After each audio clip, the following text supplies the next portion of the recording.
চোখ রেখে কথা বলতে পারছি না, এইরকম কাজ যেন আমরা কখনোই না করি। আর এই যে বন্ধু বান্ধব একসাথে হয়েছে, আমরা সহযোগিতা করব ঠিকই, কিন্তু ভালো কাজে। মানুষকে সহযোগিতা করব ভালো কাজে, কোনো মন্দ কাজে আমরা কাউকে সহযোগিতা করবো না। সহযোগিতা কিন্তু দুই ভাবেই হতে পারে না? যে আমি কাউকে সহযোগিতা করব ভালো কাজে, কিন্তু মন্দ কাজে সহযোগিতা করবো না। আর যদি ভালো কাজে না সহযোগিতা করতে পারি, আমি স্টপ থাকবো, যে আমার দ্বারা কেউ যেন কখনো ক্ষতিগ্রস্ত না হয়, এটা থাকবে আমাদের ব্রত। আর ওই যে লেখাপড়া বললাম, যে চাকরি করি আর ব্যবসা করি আর মাঠে কাজ করি, যেটাই করি না কেন, কিন্তু আমার মধ্যে যেন সততা থাকে। হয়তো আমি 60 বছর বা 80 বছর, সর্বোচ্চ 90 বছর বাঁচবো, তারপরে কিন্তু ডেস্টিনেশন আমাদের সবারই এক জায়গায়। সেই জায়গাটার জন্য যেন আমরা এখানে ভালো কিছু করে দিতে পারি। আর এই অনুষ্ঠানের ব্যাপারে একটা কথা বলবো, যেমন আমার ইচ্ছে ছিল কি, আসলে বলি হ্যাঁ, যে তোমাদেরকে একটা কিছু গিফট করবো, কিন্তু জাফরের কাছে আমি ফোন দিয়েছি। যেহেতু জাফর আমার সাথে কন্ট্যাক্ট করেছে, তোমাদের নাম্বার আমার কাছে নেই, কিন্তু জাফর সঠিক সংখ্যা বলতে পারলো না। তারপরেও কন্ট্যাক্ট করলাম, তখনও বলতে পারলো না। আর একেবারে শেষ মুহূর্তে কালকে যখন বললো, তখন কিছু আর আসলে করার থাকে না। সমস্যা নেই, তোমরা যেমন আয়োজন করছো, তোমাদের ভালো লাগছে। তোমাদেরকে যদি আমি একটা কিছু গিফট করতে পারতাম, সেটা আমারও একটা ভালো লাগা কাজ করতো না? এই জন্য যখন এর পরে করবা, তোমরা একটা ডেডলাইন দিবা, যে এই তারিখের পরে আর কেউ অংশগ্রহণ করতে পারবে না, ঠিক আছে? যারা আয়োজনে থাকবে তারা এই ডেডলাইন দেবে, আর বাকি যারা আয়োজনে অংশগ্রহণ করবা তারা ওই ডেডলাইনটা ফলো করবা, ঠিক আছে? যেমন তোমাদের ভালো লাগছে যে ম্যাডামকে আমি এই কথাটা বলছি বা এই জিনিসটা দিচ্ছি, তোমার ভালো লাগা কাজ করছে, কিন্তু আমারও তো একটা ভালো লাগা থাকতে পারে না? যেহেতু তোমরা আয়োজন করেছো, আমরাও আসলে অংশগ্রহণকারী, সে আমি বিশেষ অতিথি হই আর না হই, আমি টিচার, তোমরা আমার স্টুডেন্ট, এটা হচ্ছে আমাদের বড় পরিচয়, তাই না? যে তুমি আমার স্টুডেন্ট, আমি তোমার শিক্ষক, এটাই আমাদের বড় পরিচয়। তা তোমার যেমন ভালো লাগা থাকবে, বা আমাদেরও তো ভালো লাগা থাকতে হয়। তো এই পুনর্মিলনী তোমাদের বারবার ফিরে আসুক, তোমরা আরো ভালো কিছু করো, কিন্তু আমি বলবো সব সময় সততার সাথে যে কাজটাই করি না। আর বাবা মাকে কখনোই অশ্রদ্ধা করবো না, টিচারকে না, কোনো বড় মানুষকেও না, ছোট মানুষকেও না। ছোট মানুষের কিন্তু সম্মান আছে, ছোট মানুষকে আমরা অশ্রদ্ধা করবো না, বড় মানুষকে না। যাকে ভালোবাসা দরকার, যাকে স্নেহ করা দরকার, যাকে শ্রদ্ধা করা দরকার, সেগুলো তো করবোই। বেসিক্যালি বাবা মাকে কেউ কখনোই কষ্ট দিবে না। আর বাবা মা তখনই তোমার শত্রু হবে যখন তুমি খারাপ কিছু করতে যাবে, বাবা মা তোমাকে বাধা দেবে, কারণ বাবা মা কারোর শত্রু না। আর যদি কখনো শত্রু হয়ে যায়, তখন তুমি বুঝে নিবা যে তুমি সঠিক ট্র্যাকে নেই, তুমি ভুল পথে আছো, সেই জন্য তোমার কাছে বাবা মাকে শত্রু মনে হচ্ছে। আর এই জিনিসটা যেন আমাদের মধ্যে কখনোই না আসুক। আর আরেকটা জিনিস, তোমরা 10:30টায় শুরু করতে চেয়েছো, আসলে ছুটির দিন, তারপরে তো আমরা যেহেতু শিক্ষক, টিচার, মহিলা, সেই ক্ষেত্রে আমাদের তো একটু বাইন্ডিংস থাকে, হ্যাঁ? তো আমরা এর পরবর্তীতে যখন কাজ করবো, আমরা টাইমটা মেনটেন করবো, ঠিক আছে? যেমন আমি মনে করলাম যে আমার স্টুডেন্ট বলেছে 10:30, আমি 10:30 যেন ক্রস না করে, আমি তার আগেই পৌঁছাবো, হ্যাঁ? যাই হোক, দেরি হলো, সেটা যেহেতু তোমরা প্রথম করছো, অনেক ত্রুটি বিচ্যুতি থাকে, সেইগুলো ওভারকাম করে আমরা সামনের দিনগুলোতে আরো ভালো করব। এবং আমাদের ওই যে আমি যেটা বললাম, যে আমি আসলে যাই দিই না কেন, আমারও তো একটা ভালো লাগা কাজ করতে পারে, তোমাদেরও সেটাতে ভালো লাগবে যে আমার টিচার এটা আমাকে দিয়েছে, তাই না? তা আমরা সামনের দিনগুলোতে এগুলো ফলো করব। আর সবাই সবার সাথে যোগাযোগ রাখবা, আমাদের সাথেও তোমাদের সাথে, কারণ এখন ফোনের যুগ, তাই না? আর সবাই সবাইকে মানে হেল্প করবা, মানে সৎ কাজ, ঠিক আছে? কেউ কখনো কোনো বন্ধু বান্ধবীকে পিছিয়ে এনে টানবা, সামনে এগিয়ে যাওয়ার জন্য উৎসাহ দিবা একে অপরকে, এটাই থাকবে আমাদের ব্রত।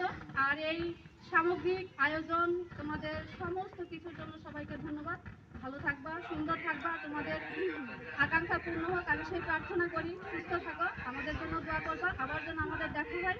ভালো থেকো, ধন্যবাদ।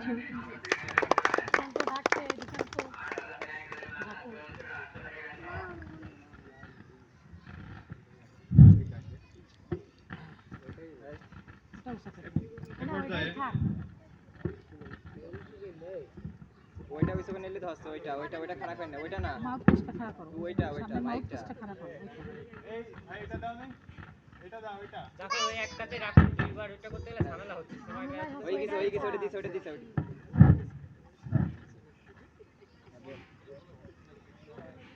এবার আপনি বলেন, তারপর আমাদের কথা বলে বলে দাও, বলে সারা বলে দাও যেটুকু সারা বলা দরকার একেবারে তোমাদের স্বাগত বক্তব্যটা তোমাদের মধ্যে থেকেও হতে পারতো, ম্যাডাম একদম সমাপনী বক্তব্য দিত, যাই হোক, শিখে যাবে আস্তে আস্তে। আমরা সব জানি এমন না, আমরা যেহেতু আজকে আমাদের অনেক অনুষ্ঠানে অংশগ্রহণ কেউ করে। বলবে না, ও বলবে। অনুষ্ঠান প্রতিনিয়ত করে তারা এগুলো আবার এইটা বলবে ইয়াসিন তুমি বলো তো বেটা জাফর আচ্ছা আমি তোমার পাশে আছি ইয়াসিনী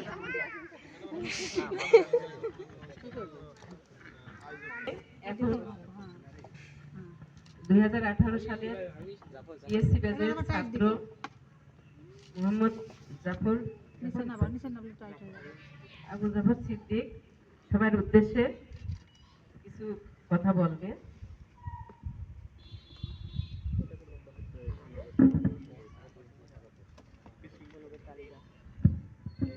ওইটা দাও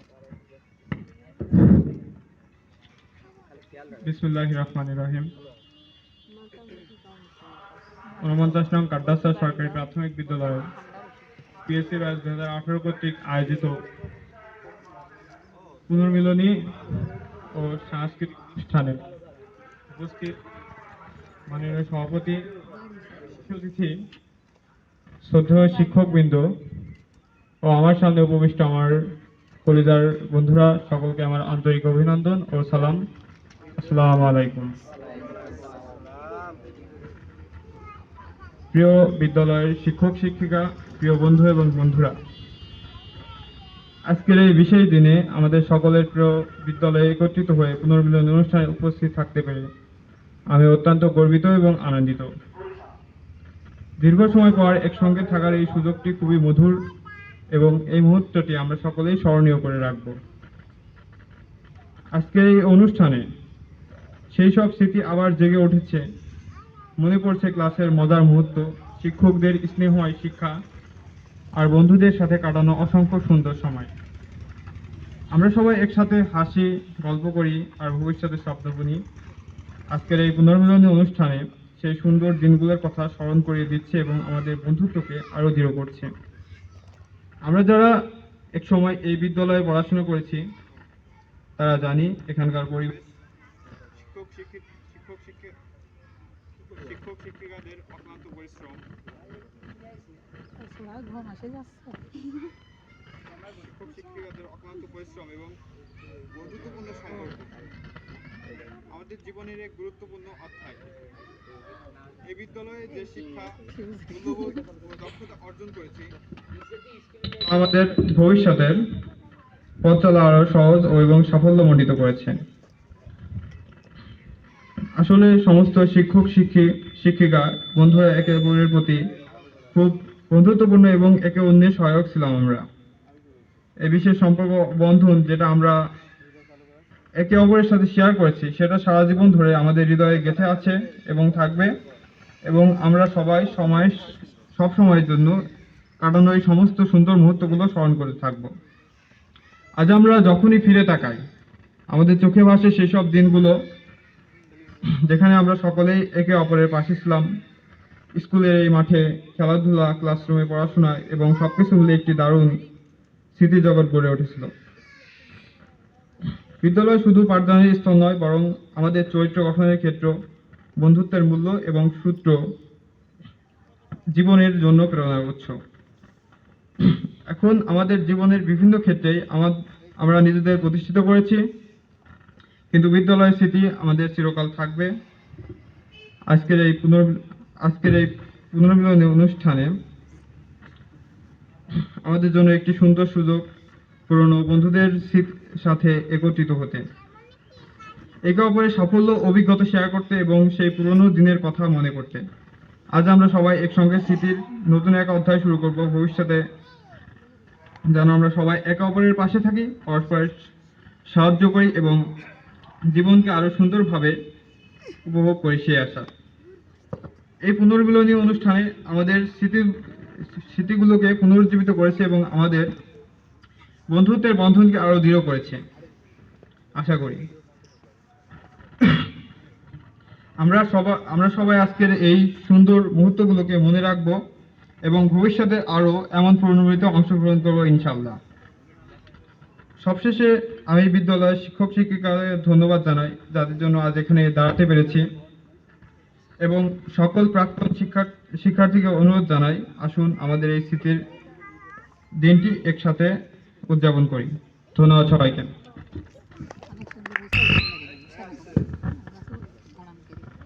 2018 সালের পিএসসি ব্যাচ কর্তৃক আজকের আয়োজিত পুণ্যমিলন ও সাংস্কৃতিক অনুষ্ঠান, এই অনুষ্ঠানে সভাপতি, প্রধান অতিথি, বিশেষ অতিথি এবং সমস্ত শিক্ষক মণ্ডলী ও আমার সামনে উপস্থিত আমার প্রাণপ্রিয় বন্ধু বান্ধব সবাইকে আসসালামু আলাইকুম।